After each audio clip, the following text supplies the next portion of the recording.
eu vejo assim quanto é importante você fazer um diagnóstico de forma correta, sabe? Não se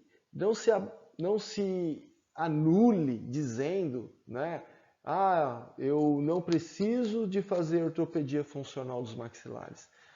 Todo ortodontista e todo odontopediatra, né? E você que talvez esteja querendo também entrar na área da ortopedia funcional ou ortodontia preventiva, né? Como também alguns dizem ainda, né?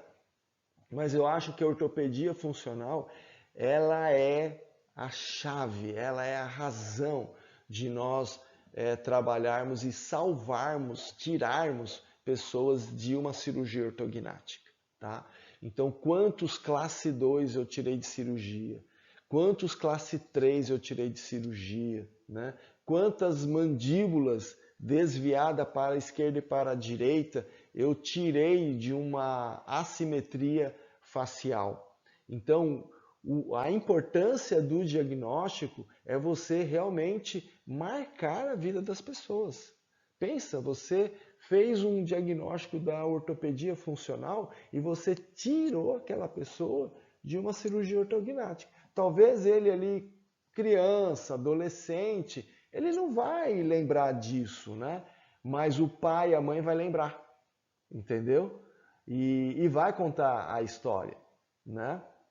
Então tudo isso é muito importante. Aí qual é o retorno que você vai ter? É que você é aquele dentista, aquele odontopediatra, aquele ortodontista que tirou o filho, né, a criança, de uma cirurgia ortognática, né? E isso é muito relevante porque eu sempre falo que a odontologia, ela, para você se destacar hoje, né, você tem que ser o cara das exceções.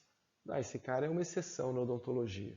Ah, esse cara realmente ele sabe o que está falando. Esse dentista, essa dentista, ela sabe realmente tratar o meu filho, sabe realmente, é coerente no que está falando, né? Tirou o meu filho de uma cirurgia ortognática, né? Olho, por exemplo, classe 3, né, que tem uma carga hereditária muito grande. Meu marido era assim, mas meu filho estava ficando, minha filha estava ficando, foi naquela odontopediatra, foi naquele ortodontista, né? E aquele profissional tirou o meu filho, a minha filha da determinada situação. Então, veja bem como que a ortopedia funcional ela vem antes da ortodontia. Quantos ortodontistas, né, passaram por crianças e a mãe falou assim: ah, doutor, eu levei ele até no ortodontista com 8 anos e só que o ortodontista falou: ó, isso daqui tem que esperar vir todos os dentes permanentes. E passou o tempo, a gente não viu, a hora que viu já estava assim. Aí você, né, ortodontista, que não faz ortopedia funcional, fala: não, é assim mesmo, vai para a cirurgia ortognática. Agora, você, ortodontista que faz ortopedia funcional, você fala: pá, mas poderia ter trazido antes, né? Poderia ter trazido antes. Então eu vejo assim o quanto é importante a gente estar até divulgando isso, né? Com outros colegas, com outros profissionais, né? A importância que a gente tem de fazer um bom diagnóstico, de dominar, né, o diagnóstico e o planejamento da ortopedia funcional dos maxilares, né? Odontopediatra, eu vejo assim que na pós-graduação, dentro das pessoas que eu atendo, que eu ajudo nos tratamentos, né? Que eu sempre estou auxiliando e orientando, né? E eles falam assim: nossa, doutor, como que na minha pós-graduação a relação principalmente odontopediatras, a relação da ortopedia funcional foi assim tão pobre, tão pobre. Só falava de expandir para ter espaço. Na ortodontia usava só avanço mandibular e tantas outras coisas que a ortopedia funcional dos maxilares pode fazer, pode realizar para as crianças, né? Quando a gente fala de planas, a gente fala de Binler, fala de SNs, fala de Clumped, né? Fala até mesmo de um Bionator, por mais simples que ele seja, né? Mas tanta coisa que ele pode ajudar uma criança, mas saber fazer, sabe? E o diagnosticar é saber também fazer, porque você sabe onde você está e você sabe para onde você vai. Você nunca vai levar uma pessoa para um lugar aonde você nunca foi. Então, diagnosticar é também saber da onde você está e para onde você vai, né? Então, falando sobre um caso, né? Esse caso foi um caso assim que me marcou muito, né? Porque foi um caso que a mãe veio com essa história da cirurgia ortognática e ela não queria fazer a cirurgia. Pessoas que tinham recursos financeiros e não queriam fazer. A criança estava já com 9 anos, 10 anos mais ou menos, né? Então a gente já vê aí realmente, nossa, é um classe 3, né? A gente olha, deixa eu pegar a ponteirinha aqui, a gente olha o ponto A, né? E o pogônio aqui, né? Olha, tá bem avançado, ó. E é uma cefalometria McNamara, né?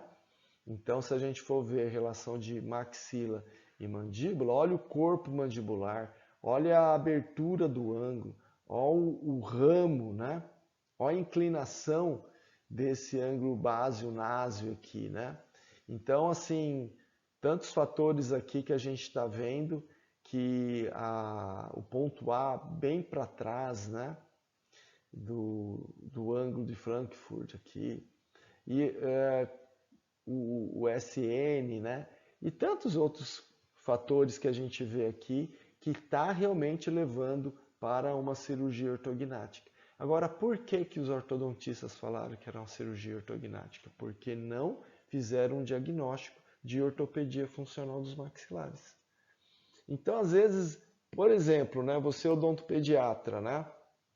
Você recebe essa criança para fazer uma restauração, uma limpeza, uma aplicação de flúor, né? E você recebe essa criança sem saber que ela já foi para um ortodontista categórico, né? Que não trabalha com ortopedia funcional dos maxilares. E você vê um caso desse. Mãe, olha, essa criança parece que ela está indo para um crescimento desequilibrado da face. Já foi no ortodonto? Ah, já fui. Inclusive, ele falou que é um caso cirúrgico, tem que esperar, né? Falei, olha, só tem a documentação dele, pode enviar para mim, né? Enviou, tal. Olha, vamos marcar um retorno, então? Vamos marcar um retorno. No retorno, você fala, olha, eu consigo tirar a sua filha dessa cirurgia que o ortodontista falou que realmente, se não fizer nada, vai para uma cirurgia ortognática. Realmente, não estamos discordando do que o ortodontista falou. Só estamos discordando que é uma cirurgia ortognática. Não é uma cirurgia ortognática, né? Dá para realmente, com a ortopedia funcional, você reverter esse caso, né? E a gente vai trabalhando com a ortopedia funcional e vai acreditando no que você vai fazendo, porque você vai, né, aprendendo com os aparelhos, né? Um Binler, um SN20, um Clamped, né? E as modificações, né? Um Frankel. Então você vai sempre vai ver esses aparelhos e você vai utilizando, você vai acreditando nisso, né? Você vai realmente incorporando, cara, eu tenho também mais resultado com esse aparelho aqui ortopédico funcional do que com esse aqui para um classe 3. Mas talvez o seu colega tenha mais com outro. Então também é assim, volto a dizer, você tem que dominar o que você está fazendo. Então é melhor também você dominar e chegar lá, não é verdade? Mesmo que demore um pouco mais, né? Não tem problema. E sempre quando você trabalha sempre com um aparelho que você domina, você sempre vai ter resultado, né? Então essa menina foi bem característico, por causa do resultado também que foi conseguido, né? Ah, ela fez ortodontia, sim. Ela fez ortodontia.